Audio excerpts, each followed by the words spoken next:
Hablando de potencial humano, ¿alguna vez se han preguntado a qué se debe la gran disparidad de resultados y desempeño entre una persona y otra? Una persona que percibe $250,000 anuales no es 10 veces más astuta ni mejor que una persona que percibe $25,000 anuales. ¿Por qué la diferencia de 10 veces sus ingresos? Y si tomamos a una persona que percibe $2,5 millones al año, ¿será esa persona 100 veces mejor, más astuta que la persona que gana $250,000? Imposible. En un estudio reciente de coeficiente intelectual probaron a 1,000 personas de una cierta población y llegaron a la conclusión de que la mejor persona entre los 1,000 solo era 2,5 veces más astuta que la persona de menor coeficiente intelectual. Solo 2,5 veces la disparidad, y tal vez eso sea con toda la población. ¿A qué supone que se debe la diferencia? Al hablar de potencial humano, llegamos a una fórmula que deduje hace algunos años. Tal vez eso lo explique un poco. La fórmula comienza con lo que llamamos AI, o sea, atributos innatos, las cualidades, la inteligencia, la habilidad, el temperamento, cosas con las que se nace que no pueden cambiarse mucho. Además de los atributos adquiridos. Estos atributos son muy importantes, son su educación, su capacitación, sus capacidades, su experiencia, conocimiento, sabiduría, etcétera, multiplicado por A, que su actitud es igual al potencial humano individual o al desempeño humano individual o resultados individuales humanos. Ahora, de estos tres, los atributos innatos se traen desde el nacimiento. Los adquiridos pueden cambiarse, pero se necesita cierto tiempo para ello, aunque a veces cambiamos muy rápidamente. Cierta información valiosa puede cambiar dramáticamente su eficacia, pero las actitudes pueden aumentarse o disminuirse dramáticamente en segundos. Cada vez que mejoramos nuestra actitud, multiplicamos todas nuestras capacidades. Una actitud ha sido llamada acertadamente el lenguaje más importante del ser humano, la palabra más importante del idioma en el humano. Todo lo que hacemos en la vida, según un estudio en Harvard entre estudiantes ejecutivos, será en un 85% de actitudes.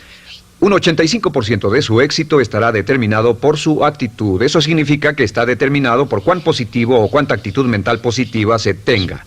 Las personas con actitudes mentales positivas tienden a avanzar más rápidamente, se mueven hacia la cima en organizaciones valiosas, ganan más dinero, sacan más satisfacción de la vida. Una actitud mental positiva no significa que baile por las calles y arroje flores.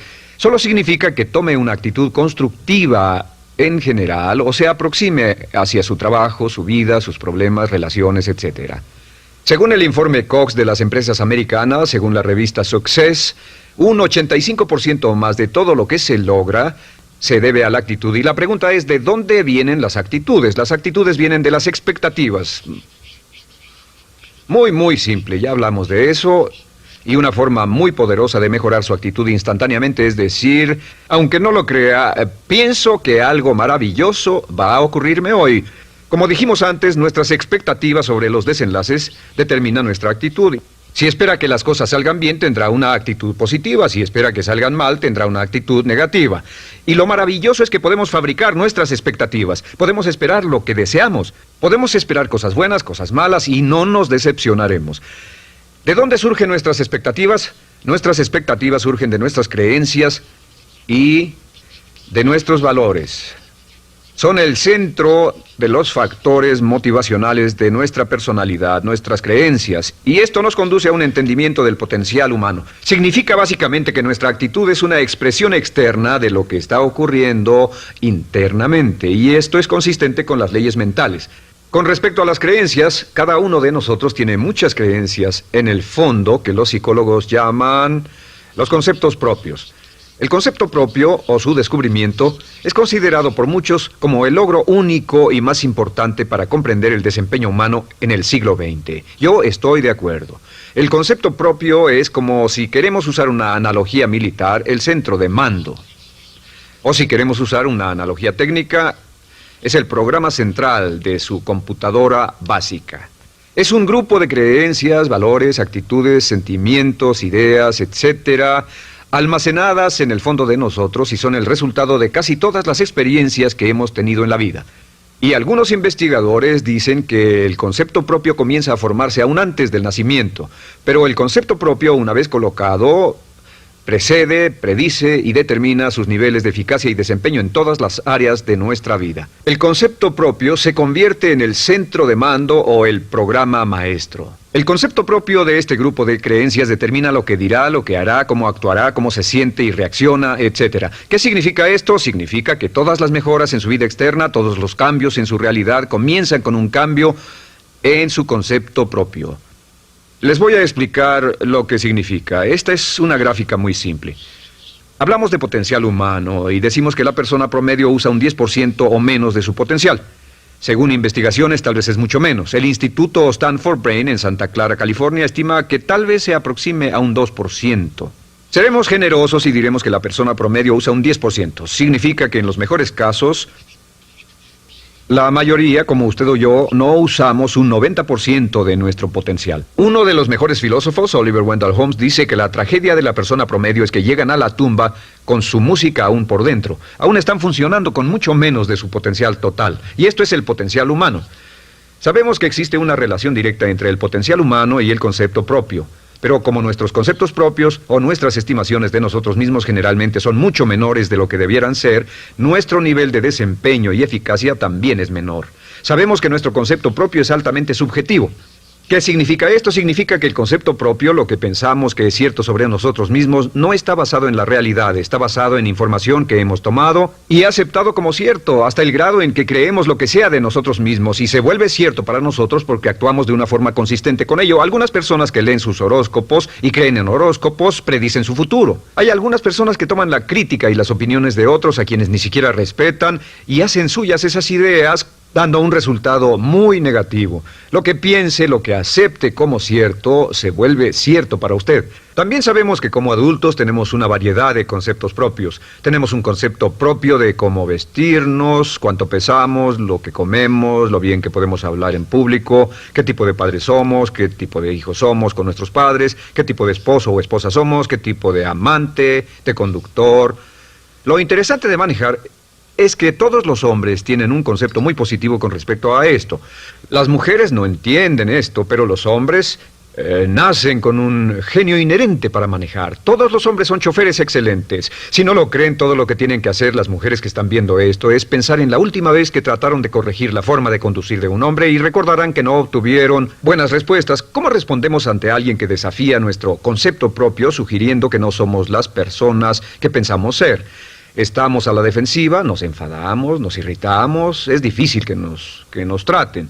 Tenemos un concepto propio de lo creativos que somos, lo inteligentes, lo rápido que leemos, lo bueno que somos en los deportes, y si practicamos una gran variedad de ellos, tenemos un concepto propio para cada uno de ellos. Tenemos un concepto propio de lo bien que cocinamos, de lo bien que educamos a nuestros hijos, de lo bien que limpiamos nuestra casa, los autos que manejamos, etc. Y también de lo que valemos por lo que ganamos. Es muy interesante saber que nunca ganamos más del 10% de nuestro concepto propio en ingresos. Nuestro concepto propio determina nuestro nivel de ingresos. Este nivel de concepto propio se llama zona de confort. Y aunque querramos más dinero, veremos que la tendencia humana natural de todas las actitudes es luchar por lograr entrar a la zona de confort y luego quedarnos ahí. Si ganamos un 10% por encima de nuestro concepto propio de ingresos, tendremos una necesidad imperante de deshacernos de ese dinero. Lo donaremos, lo gastaremos en forma extravagante y hasta lo perderemos si recibimos demasiado. Las personas que ganan la lotería siempre están quebradas a los 2 o 3 años. Queman el dinero porque ese dinero está más allá de su concepto propio. Si gana 10% o menos de su nivel de concepto propio, se descubrirá luchando, trabajará más duro, más tiempo, pensará en forma más creativa, buscará diferentes formas para aumentar sus ingresos o sus segundos ingresos. La única forma de mejorar cualquier parte de su vida, incluyendo sus ingresos, es aumentando el nivel del concepto propio de sus ingresos, comenzando a pensar en usted como si estuviera ganando más dinero. Si quiere bajar de peso, la única forma en que podrá lograrlo es pensando en que está delgado. Piense en usted mismo como una persona más delgada. Si quiere volverse una persona más popular, más amorosa, más feliz o más sana, comience a pensar una y otra vez en esas cosas hasta que se vuelvan parte de su nuevo concepto propio. Hablaremos de eso más adelante. Es una parte esencial de la programación de su mente hacia el éxito. Su concepto propio global está determinado por el promedio de sus conceptos propios en las áreas que considere importantes. Ahora, su concepto propio está formado de 3 partes críticas. La primera parte del concepto propio es el ideal propio. El ideal propio es la persona que más desearía ser, es su idea de lo que constituye un ganador, es su visión ideal de lo mejor que puede ser usted. Nada más, una de las cosas que sabemos de las personas con éxito es que las personas con éxito tienen ideales propios muy claros, ideales claros de quién quieren ser en el futuro. Las que no tienen éxito tienen ideales muy vagos. El número 2 es la autoimagen. La autoimagen es como un retrato de cómo se ve a sí mismo y lo que piensa de sí mismo. La autoimagen es el espejo interno, es como se percibe a sí mismo ahora en su desempeño actual, en forma cotidiana. La tercera parte es su autoestima. Su autoestima es cómo se siente consigo mismo. Cómo se siente consigo mismo es la fuerza motriz, el motor, la fuerza poderosa dentro de su subconsciente. Es la fuerza de energía dentro de su concepto propio y determina casi todo lo que le pasa. La mejor definición de autoestima es cuánto se agrada a sí mismo. Cuánto se agrada a sí mismo como esposo, cuánto se agrada a sí mismo como empleado, cuánto se agrada a sí mismo como jefe, como inversionista, como orador profesional, como atleta, etcétera. Según se agrade a sí mismo, su nivel de autoestima, su sentimiento emocional global respecto a cualquier área de su vida, determina su desempeño y su eficacia en dicha área. Lo sorprendente es que se convierte en lo que piensa, su concepto propio es maleable, su autoestima puede formarse repitiendo una y otra vez, me agrada mi persona, me agrada mi persona, me agrada mi persona. Me agrada mi persona, me agrada mi persona, me agrada mi persona. Entre más se repita, me agrada mi persona, me agrada mi persona, entre más lo repita una y otra vez, más crecerá su autoestima y entre más crezca su autoestima, más crecerá su concepto propio global. Cuando crezca su concepto propio global, su desempeño será mejor en todo lo demás que emprenda. Cada vez que diga, me agrada mi persona, me agrada mi persona, me agrada mi persona, me agrada mi persona, me agrada, será como bombearse psicológicamente. Todo lo que pase que haga que su autoestima suba, hará que se comporte mejor. Todo lo que haga que su autoestima baje, hará que se comporte peor, que cometa errores, que sea infeliz, etc. Un punto crítico de agradarse a sí mismo, sobre autoestima y agradarse a sí mismo, es que, número 1, nunca puede querer a nadie más de lo que se quiere a sí mismo. Que su nivel de autoestima es determinante de la calidad de relaciones que tenga con los demás. Y número 2, es que nunca puede esperar que nadie más lo quiera o respete más de lo que se respeta a sí mismo. Cuanto se agrade o se respete a sí mismo, determina sus actitudes hacia usted. Todas las escuelas de psicología actualmente están de acuerdo en el hecho de que depende de lo que usted realmente se quiera y se respete a sí mismo como un ser humano valioso e importante, tiene efecto sobre todo lo que le pase. Cuánto se agrade a sí mismo y lo que puede hacer es mejorar su autoestima diciendo me agrada mi persona, me agrada mi persona, me agrada mi persona, me agrada mi persona. Y esto nos lleva a la pregunta, ¿de dónde viene el concepto de autoestima? Y descubrimos que el concepto propio es maleable, puesto que no nace con este concepto propio, no nace con ninguna idea sobre sí mismo, no nace con autoimagen ni autoestima, nace en cierto modo como potencial propio. Es la mejor forma de plantearlo. La persona promedio llega al mundo como potencial puro. Y no tiene el concepto propio de que todo lo que es ahora, todo sentimiento que tiene, toda actitud o valor, tuvo que aprenderlo en el transcurso de su vida. También sabemos que el niño llega al mundo con una necesidad imperante de amor y contacto. Y como una gran cantidad de investigaciones lo indican, necesitamos mucho amor y contacto durante toda nuestra vida, pero en especial durante nuestros años de formación, porque de niños aprendemos quiénes somos, cuánto valemos, si somos importantes, inteligentes, amorosos, chistosos.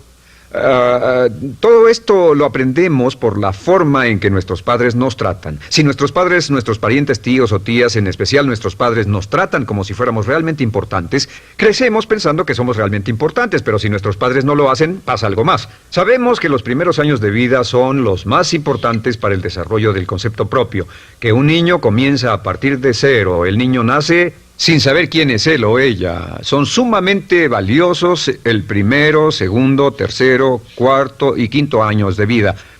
Algunos psicólogos pensaban que eran los 5 primeros años, pero ahora dicen que son los 3 primeros años. En sus 3 primeros años de vida el niño aprende quién es y dicen que si se les da suficiente cantidad y buena calidad de amor en los 3 a 5 primeros años, los prepara usted de por vida. Los coloca en una base sólida de autoestima y confianza en sí mismos, valor e importancia realmente. Existe una relación directa entre la calidad y la cantidad de amor y el desarrollo de una personalidad sana.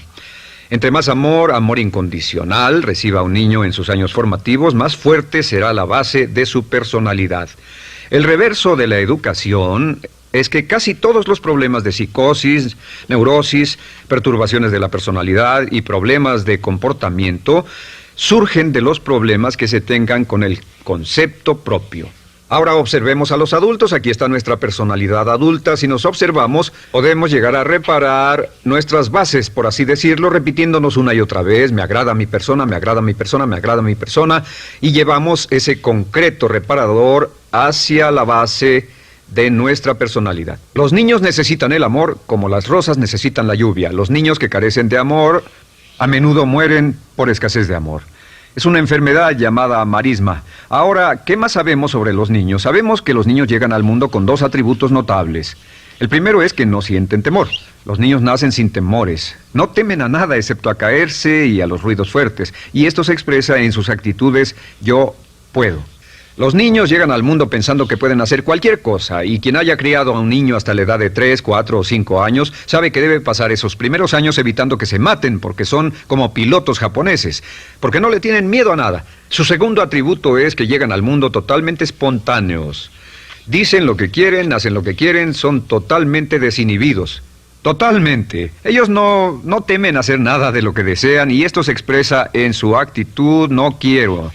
No tengo que hacerlo. Si ha tratado de controlar a un niño, lo habrá visto. Lo primero que dicen cuando comienza a darle órdenes, lo primero que aprenden es: no tengo que hacerlo.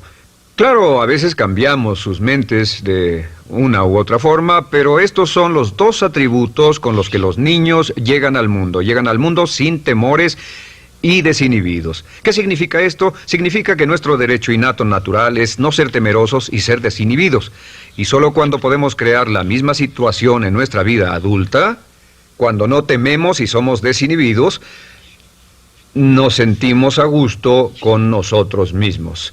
Las mejores organizaciones, las mejores compañías son las que crean un ambiente donde nos sentimos sin temores y sin reservas para ser nosotros mismos y para hacer lo mejor de nosotros. Al crecer descubrimos que los niños aprenden de dos maneras. La primera es por imitación. Imitan a uno o a ambos padres, en especial al padre dominante. Algunas veces el padre dominante cambiará cuando crezca el niño, y a veces los niños imitan al padre, a veces a la madre, pero aprenden por imitación. Muchas características y hábitos que tenemos como adultos los aprendimos de nuestros padres. ¿Alguna vez ha tenido la ocasión de gritarle o reñirle a uno de sus hijos? Verá que le dice las mismas cosas que le dijo su padre a usted cuando era niño. Así que imitamos. A veces imitamos su caminar, a veces su forma de hablar, a veces imitamos sus valores, sus creencias, etcétera, aunque esos valores y esas creencias no tengan ningún valor. ¿Por qué? Porque nuestros padres eran así cuando nosotros éramos niños. La segunda forma en que aprendemos es pasando de la incomodidad, lo que no se siente bien, hacia la comodidad. Freud llamó a esto el principio del placer. O sea que nos movemos hacia aquello que nos hace sentir cómodos, lo que nos da placer, lo que nos hace sentir bien con nosotros. Nos movemos de la incomodidad hacia la comodidad.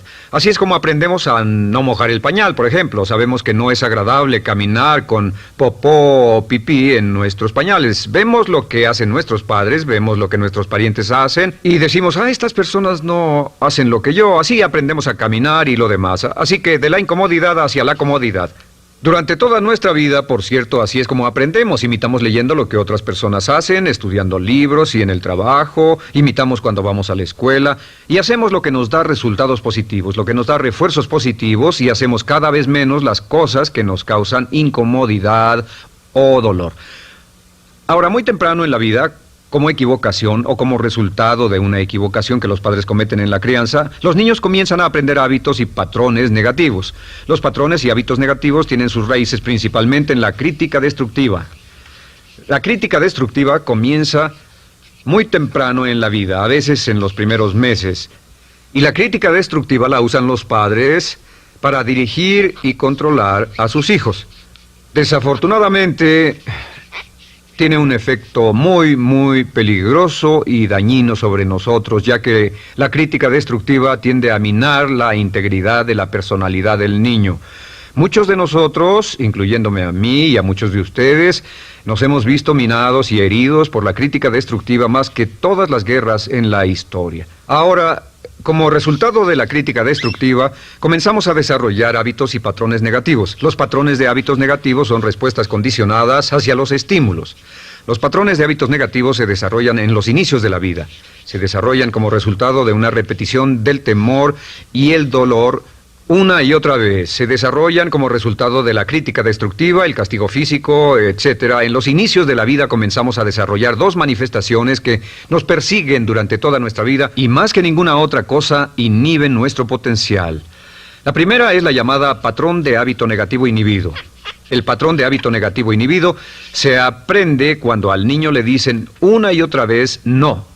Aléjate de ahí, no toques eso, y se le castiga. Cuando el niño intenta algo nuevo, o se involucra con algo, o huele algo, o derrama algo, o rompe algo accidentalmente, el padre estalla y se enfada mucho.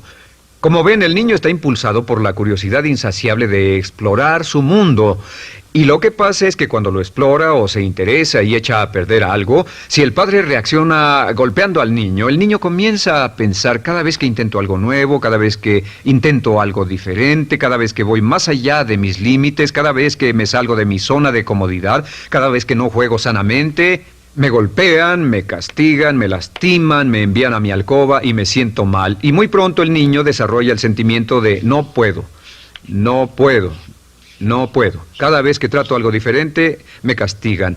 No puedo, no puedo, no puedo.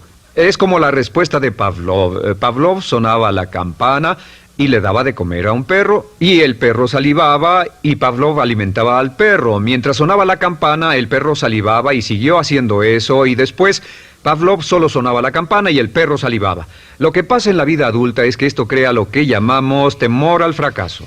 El temor al fracaso es una respuesta condicionada a un proceso de crítica destructiva que ocurre en los primeros 5 o 6 años de la vida.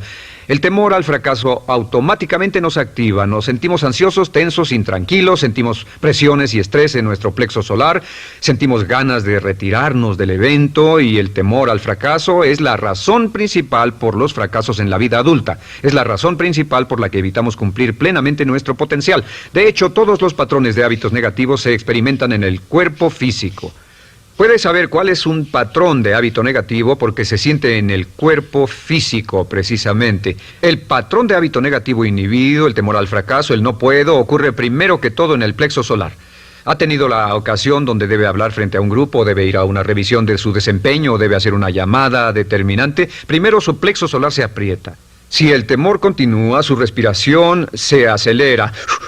Su corazón comienza a latir apresuradamente, su frecuencia respiratoria aumenta y le duele la cabeza como migraña en la parte frontal, su garganta se le cierra y no puede hablar y se le seca la boca por completo. Y como se pone tan tenso y asustado, va corriendo al baño. Estas son todas las manifestaciones. No hay peligro físico, pero sí peligro psicológico, una respuesta condicionada. Cuando sentimos estas cosas, la tendencia es retirarse de la situación que las ocasiona y es la razón por la que no logramos mucho si retrocedemos. Es muy importante. El segundo patrón de hábitos negativos es el compulsivo. El patrón de hábito negativo compulsivo se aprende cuando a los niños se les dice una y otra vez, más vale que lo hagas. Si no lo haces, tendrás problemas o me las pagarás. A los niños se les convierte en recipientes del amor condicionado.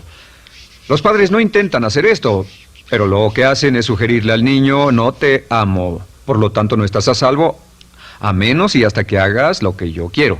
El niño crece sintiendo, tengo que hacer lo que quiera mi mamá. Debo complacerla, debo complacer a papá, debo complacer a los demás, debo complacer a mis parientes y a veces debo complacer a mis semejantes, debo complacer a mis maestros, debo complacer a todo el mundo y crecen con esto, debo.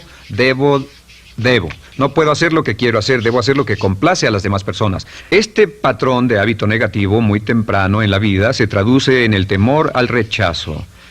El temor al rechazo lo experimentan los hombres como adultos como un comportamiento tipo A. Hablaremos del comportamiento tipo A posteriormente.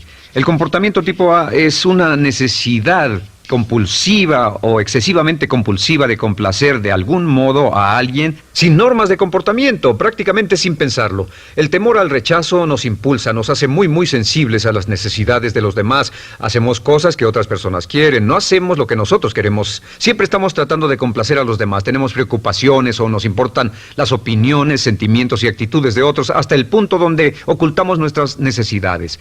El temor al rechazo se siente en la columna del cuerpo. Se divide el cuerpo a la mitad y se siente hacia abajo en la mitad posterior del cuerpo. El primer lugar donde comienza a sentirse el temor al rechazo es generalmente en los hombros y el cuello. Nos sentimos entumidos, duros, tensos. Cuando tenemos mucho que hacer sentiremos un estrés tremendo en la columna. Los músculos se estiran en la parte posterior. A veces se manifestará como flebitis y venas varicosas y a menudo nos darán dolores de cabeza en la parte posterior de esta porque las arterias carótidas que llevan la sangre hasta la cabeza, los músculos a su alrededor se contraen y la cantidad de sangre que fluye hacia la cabeza fluye más lentamente y se siente un terrible dolor de cabeza en la parte posterior. Estos dos temores, los patrones de hábitos negativos compulsivos, el compulsivo y el inhibitorio, son resultado de la crítica destructiva, el gran destructor de la personalidad que nos persigue durante toda la vida. Y lo maravilloso de todo esto es que como son patrones de hábitos aprendidos, podemos olvidarlos. Podemos acabar con el temor al fracaso que nos detiene. Podemos acabar con el temor al rechazo que hace que hagamos cosas que complacen a los demás en vez de complacernos a nosotros, trabajando con nuestra propia autoestima. Porque existe una relación inversa entre la autoestima y el patrón de hábitos negativos. Porque entre más se agrade a sí mismo, menos teme al fracaso. Entre más se agrade a sí mismo, menos teme al rechazo. Entre más se agrade a sí mismo, menos temerá a cualquier cosa. Y si sigue repitiendo, me agrada mi persona, me agrada mi persona, me agrada mi persona una y otra vez, si sigue diciendo esto, con el tiempo su autoestima sube más y más y más y más y sus temores desde luego bajan. Cuando su autoestima sube, sus temores van en dirección opuesta. Ahora, ¿cómo enfrentar la crítica destructiva si debe criticar a otras personas? Pues eso es muy simple. Muchos padres nos han preguntado eso. ¿Cómo se controla a los niños? Una de las claves para controlar a los niños es dirigirlos para que hagan algo constructivo en lugar de hacer algo destructivo.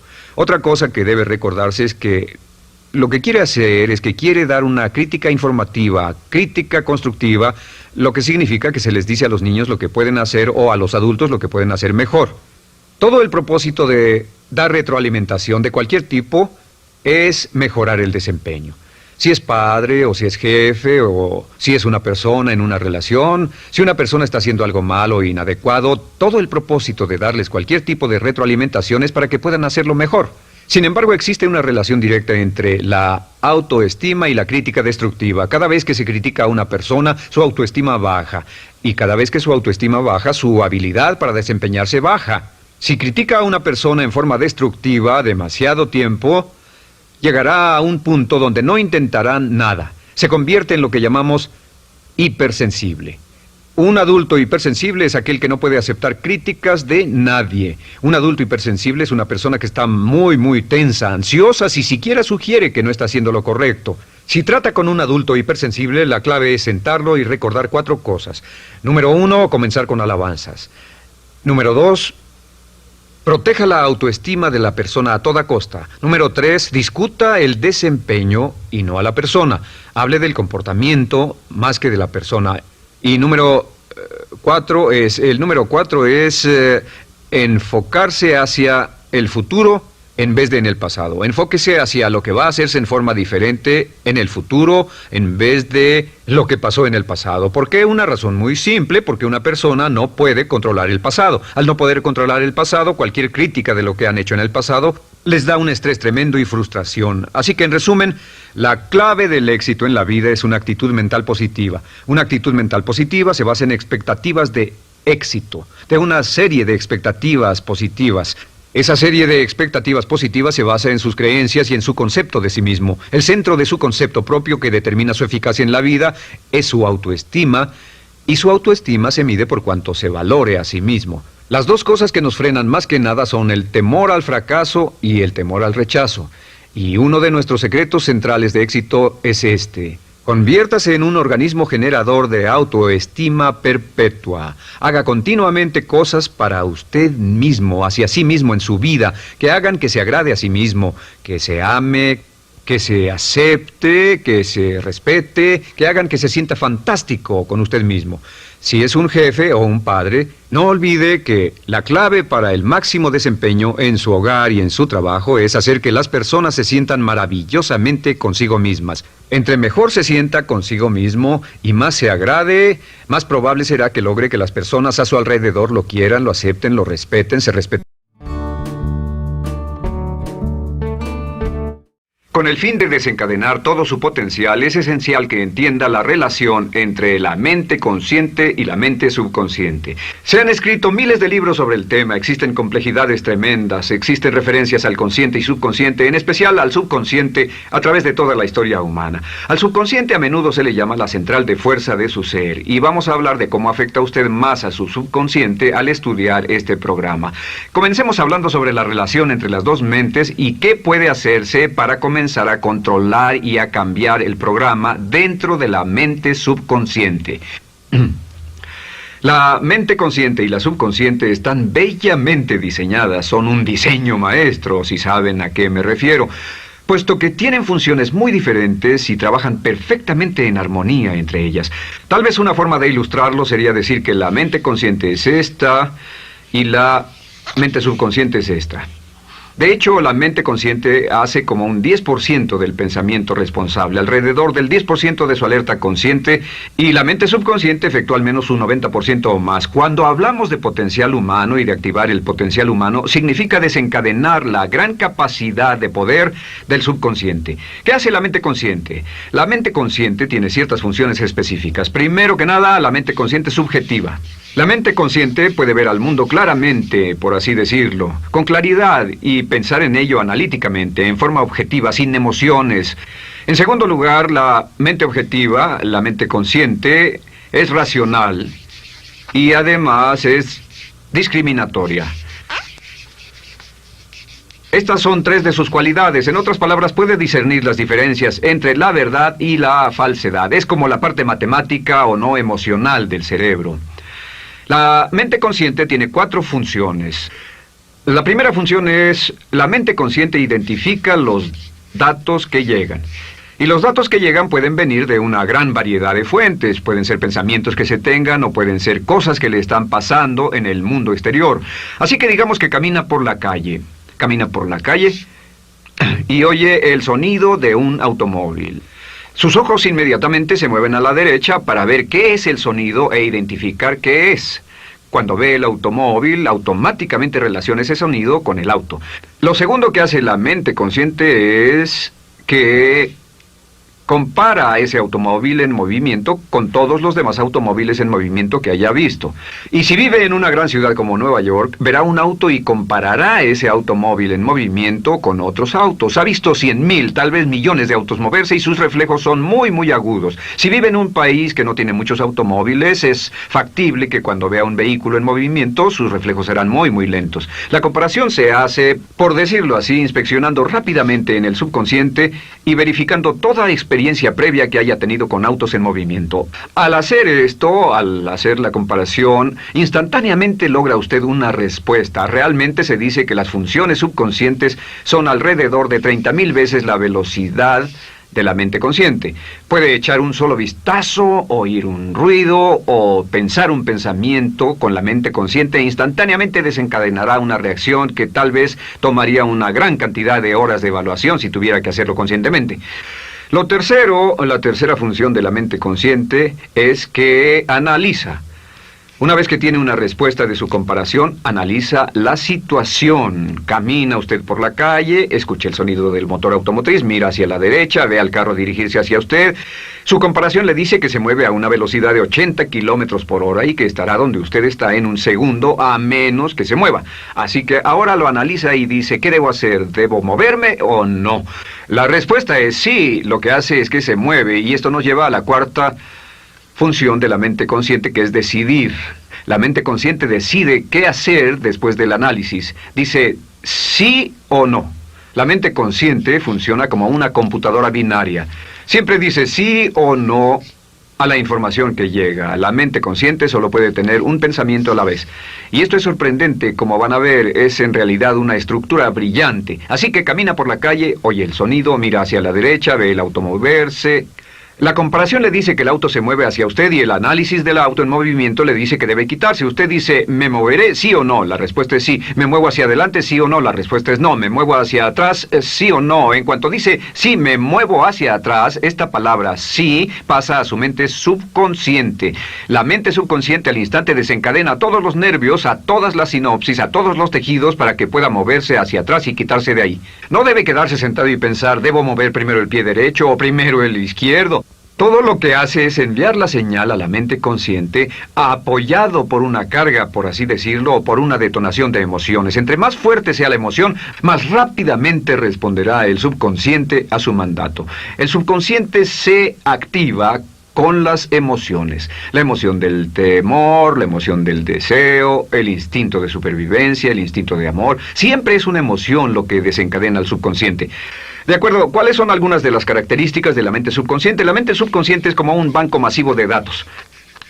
El papel del subconsciente es almacenar y recibir datos. En otras palabras, la mente subconsciente es la mente subjetiva, puesto que simplemente es la mente que obedece. Mientras la mente consciente manda, la mente subconsciente obedece. La mente subconsciente no tiene pensamientos propios. Además, la mente consciente no tiene memoria. La mente subconsciente es el asiento de toda memoria. La mente consciente solo puede tener un pensamiento a la vez y la subconsciente retener miles de millones de hechos. La relación entre el consciente y el subconsciente es que el consciente es como un jardinero y el subconsciente es como el jardín. Las semillas que plante en su mente subconsciente, la mente consciente va a trabajar para cultivarlas. En la mente subconsciente tiene toda una serie de programas diferentes. El concepto propio, que contiene toda la información, todos los temas que le son importantes y todas las experiencias y respuestas previas a esas situaciones, para que si tiene una nueva situación similar, uno de los papeles del subconsciente es mantener su comportamiento consistente con su comportamiento previo. Así que si siempre ha tenido miedo de una situación y ve esa situación, instantáneamente temerá sin pensarlo. En una situación en la que no sabe nada sobre la tendencia natural, usted no temerá ni dejará de temer porque no sabe suficiente hasta que haya formado un banco de experiencias. Esto nos lleva a las 3 leyes críticas.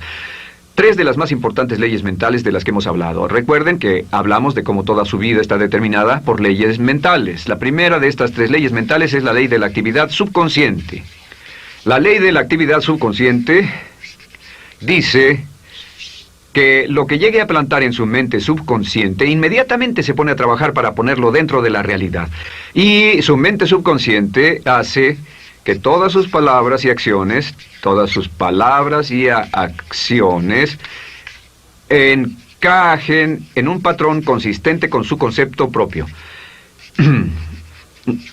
En otras palabras, hace que todas sus palabras y acciones mantengan un patrón consistente con su concepto propio o consistente con la información previa que ha alimentado.